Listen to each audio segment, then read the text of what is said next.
How do you remember 2004?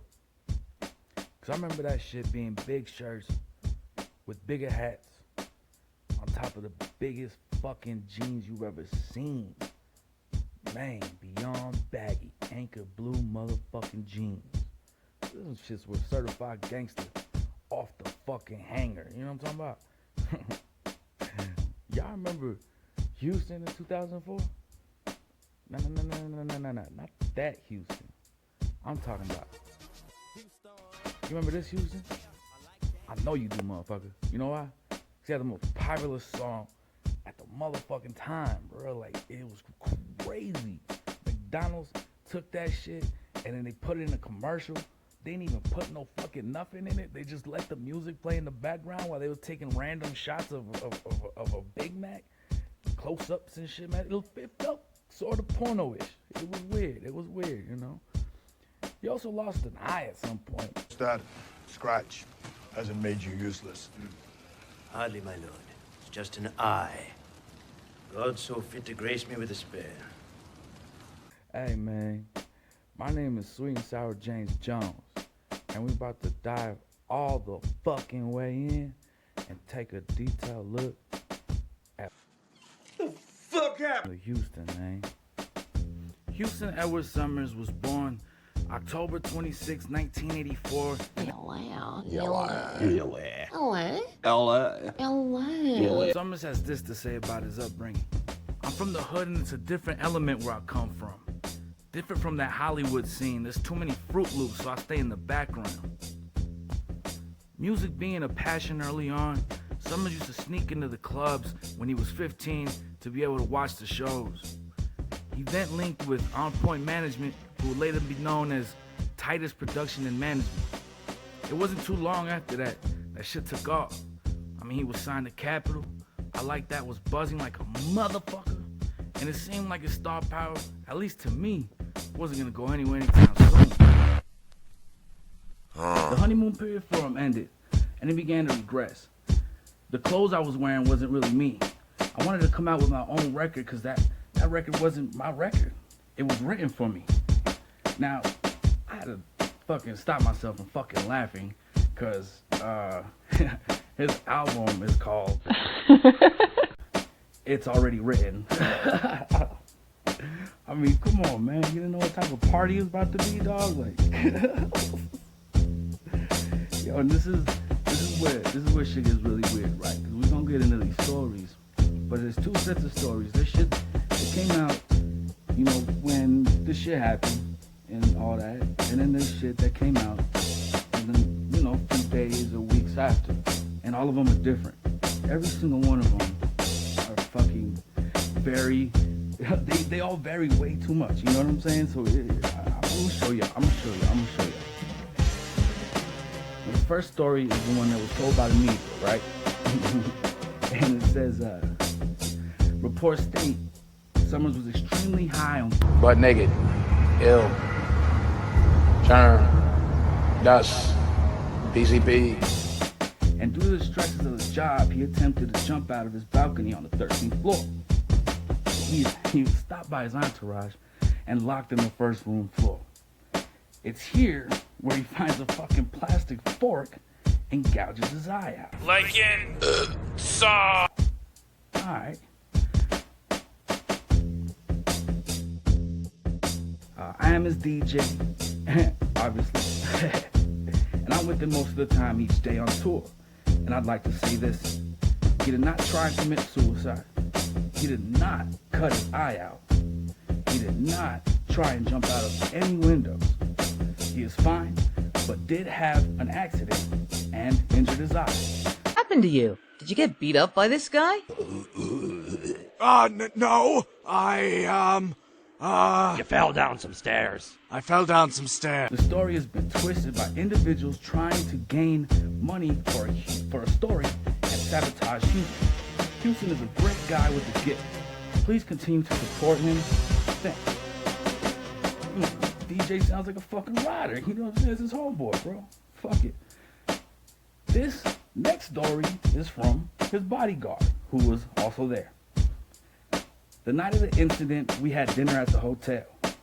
After dinner, he went to his room to read the Bible. He's an avid reader of the Bible. After I finished eating, I went upstairs to check on him, and I noticed blood on the floor.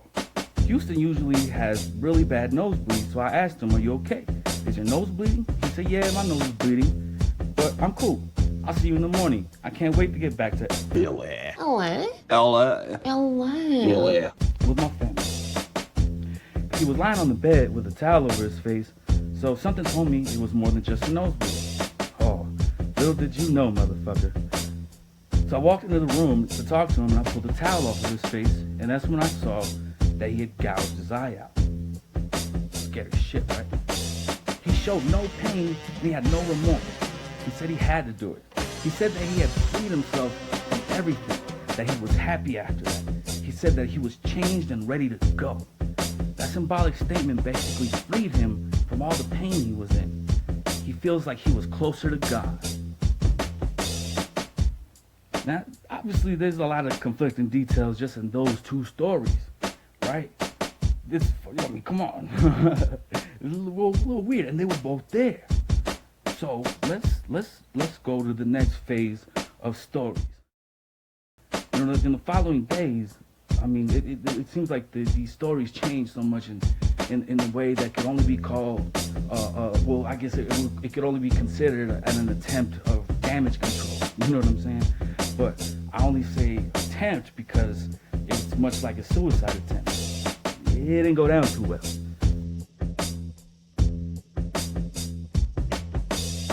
His sister, this bitch wasn't even there, by the way, said that Houston, quote, "Houston is a Christian, and he does know that if he attempted anything like that, he'd be doomed." His managers Reno Rankin and Andrew Rowe of On Point Productions are no longer his managers, so they're trying to slander his name. While Houston was on the road, the contract ended, and there were rumors that they were going to try and slander my brother's name. I believe they're the ones calling up radio stations, MTV and BET, giving false information about him.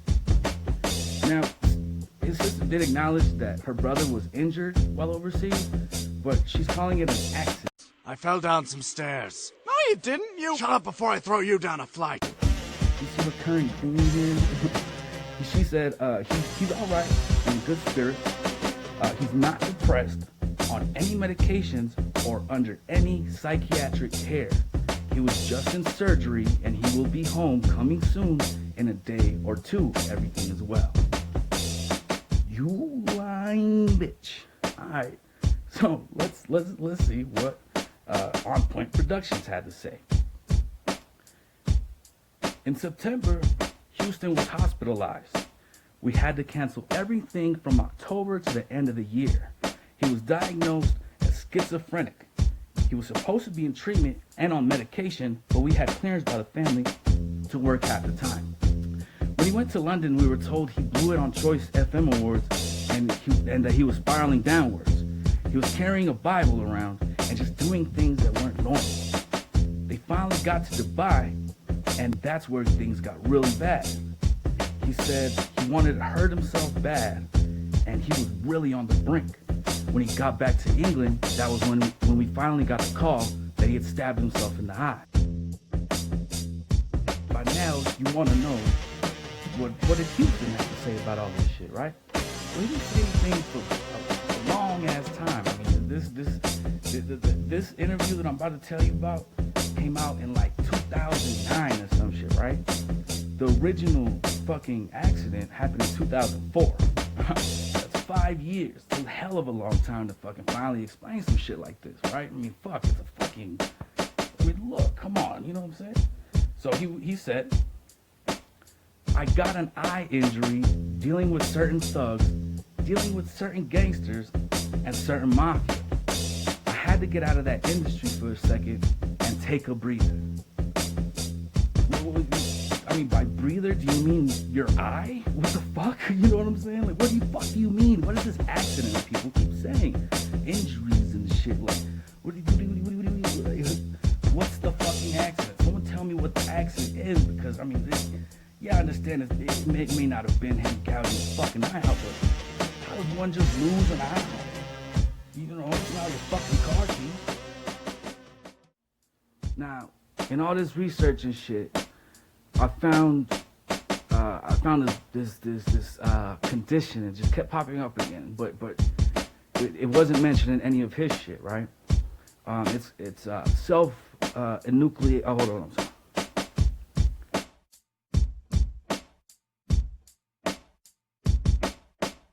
Bilateral self-enucleation.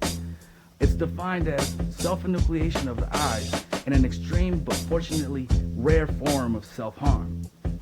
The majority of reported cases occur in those with psychotic illness, most commonly due to schizophrenia, drug-induced psychosis, manic phases of bipolar disorder, obsessive-compulsive neurosis, post-traumatic stress disorder, and depression.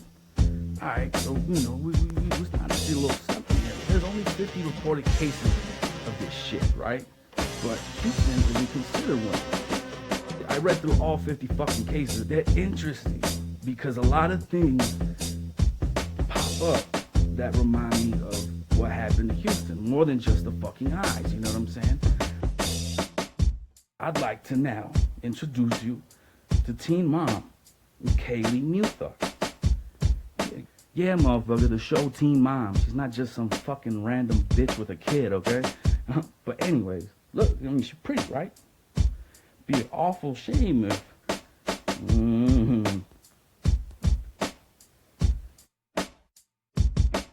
Now, besides the socket, she shares a hell of a lot more similarities with Summers. Her case is damn near identical, you know what I'm saying? Matter of fact, I ended up playing some fucking blind bingo. Now, here's the rules. You're not to play fucking bingo, don't make me tell you. So Kaylee stated in an interview, "I'm happier now than I ever was before it happened." Okay, you remember that from earlier? What did Houston say? Alright, yeah, okay. So then Kaylee mentions how her 3-day meth and ecstasy bender, that high, made me feel closer to God. Boom, that's 2. Kaylee was diagnosed as bipolar. Boom, that's fucking, come on, fucking bingo, man. Like, son of a bitch. Now we're gonna play my favorite type of game. A hard one. No homo. It's easy to blame on point management. I mean, the stress of music, that whole industry is fucking crazy, right? I mean, we hear all the fucking crazy ass stories. Aside of this one, obviously. And we all know record execs don't have any fucking soul. I mean, they're pieces of shit. But let's look at what On Point had to say after, right? "We have a serious problem with the way the family is handling this kid's situation. There's no reason for this kid to have no money. They passed on a publishing deal that could have helped him out right now. They got involved and we tried everything we could, but at the end of the day, Houston was loyal to his mom.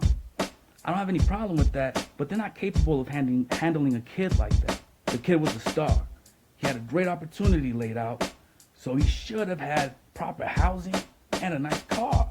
The kid still lives where he lives when we met him, in a 2-bedroom apartment with 4 other people. Man, they spent all that kid's money. Let this be a lesson. Keep your fucking family and business separate, bro. It's fucking stupid." Now, the guys that are On Point, / Titus, they might be lying, right? But these motherfuckers got an ear for making money. And they got an ear for weirdos. You know what I'm saying? They got Tina Marie signed to Cash Money Records. Taking over for the 99 in the 2000s. Bitch had her best-selling release there. You know what I'm saying? It's the best album. And as for An Eye for Weirdos, well, they also managed this guy. Woo! Yeah. Orlando motherfucking Brown. That motherfucker, bro. Man. Talk about fucking nutty, right?